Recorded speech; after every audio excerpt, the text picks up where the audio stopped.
قرآن مجید کو سمجھیں کہ قرآن مجید کیا کہتے ہیں، نبی کریم صلی اللہ علیہ وسلم کی حدیث مبارکہ کیا کہتی ہے، صحابہ اکرام کے افعال اور اقوال کیا کہتے ہیں، صحابہ اکرام کو اس پر عمل کیا ہے، یہ ساری چیزیں ہمیں ملے گی، سب کچھ ملے گا دین کے اندر۔ کوئی بھی شعبہ ایسا نہیں ہے کہ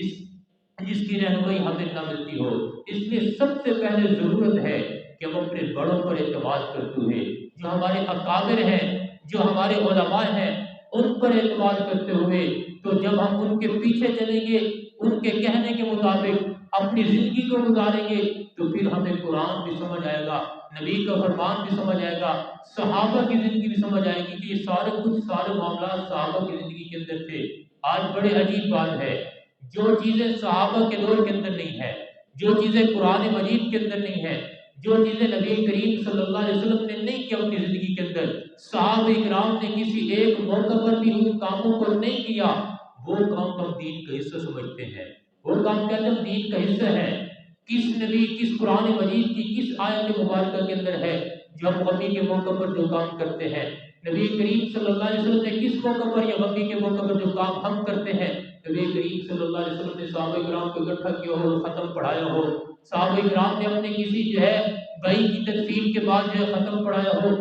یہ تو ہم دین کا حصہ سمجھتے ہیں۔ جو دین کا حصہ نہیں ہے، جو بدعت ہے، سراسر بدعتیں ہیں، ہم ان کو دین کا حصہ سمجھتے ہیں۔ ہماری آج معاشرے کے اندر کتنی رسومات ہیں، کتنی رسومات اور بدعات ہیں جن کو ہم دین کا حصہ سمجھتے ہیں، حالانکہ نہ قرآن مجید کی کسی آیت کے اندر ہے، نہ نبی کریم صلی اللہ علیہ وسلم کی کسی حدیث کے اندر ہے، نہ صحابہ کرام کی کسی فعل اور کسی قول کے اندر اس کو حکم ملتا ہے، نہ تابعین نے کیا ہے، نہ تبع تابعین نے کیا ہے، نہ ائمہ نے کیا ہے۔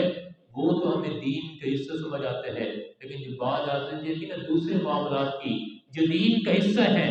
جو دین کا حصہ ہے اور انبیاء کی وراثت ہے، وہ کہتے ہیں یہ تو دین کا حصہ نہیں ہے، یہ تو فضول چیز ہے۔ آج سیاست کو دیکھ لیں، سیاست کی جب بات آتی ہے تو کیا کہتے ہیں؟ سیاست دین سے الگ ہے، سیاست کا دین کے اندر کیا کام ہے، سیاست کا مذہب کے اندر کیا کام ہے؟ سیاست بھی بلا کوئی دین کا حصہ ہے، سیاست بھی غلط دین کے اندر جو مسجد کے اندر بیان کرنے کی چیز ہے، سیاست مولوی منبر پر بیان کرتے ہیں، سیاست مولوی محراب کے اندر بیان کرتے ہیں، مسجد کے اندر بیٹھ کر، پاک جگہ کے اندر بیٹھ کر جو ہے سیاست کو بیان کیا جاتا ہے، تو یہ چیزیں ہمارے ذہن کے اندر آ چکی ہے۔ حالانکہ سیاست مفتی شیخ الاسلام مفتی محمد کی عثمانی دعوت برکاتہ العالیہ فرما رہے تھے،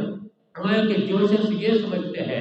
مدرسہ اور مسجد سیاست یہ الگ ہے، اس کو بہت بڑی غلطی ہے، اس لیے کہ سیاست دین کا ایک عظیم شعبہ ہے، اور اس کو یہ سمجھنا کہ اس سیاست کو مسجد کے اندر نہیں کرنا چاہیے۔ مجھے بتاؤ کہ نبی کریم صلی اللہ علیہ وسلم کا کون سا حافظ تھا؟ نبی کریم صلی اللہ علیہ وسلم کا کون سا جو ہے ایک محل کا کوئی ایسا تھا جو بھی سیاسی معاملات ہوتے تھے، وفود آتے تھے، سارا کچھ ہوتا تھا مسجد کے اندر ہوتا تھا؟ تو میں جب سیاست مسجد کے اندر رہی ہے، نبی کریم صلی اللہ علیہ وسلم نے سیاست کی مسجد کے اندر کی۔ حضرت ابوبکر صدیق حکمران نہیں تھے،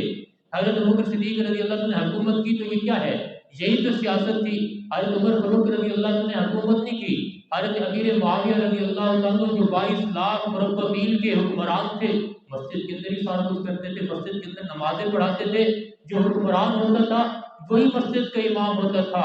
وہی جو ہے عید کا جمعے کا امام ہوتا تھا، تو یہ چیزیں تھی۔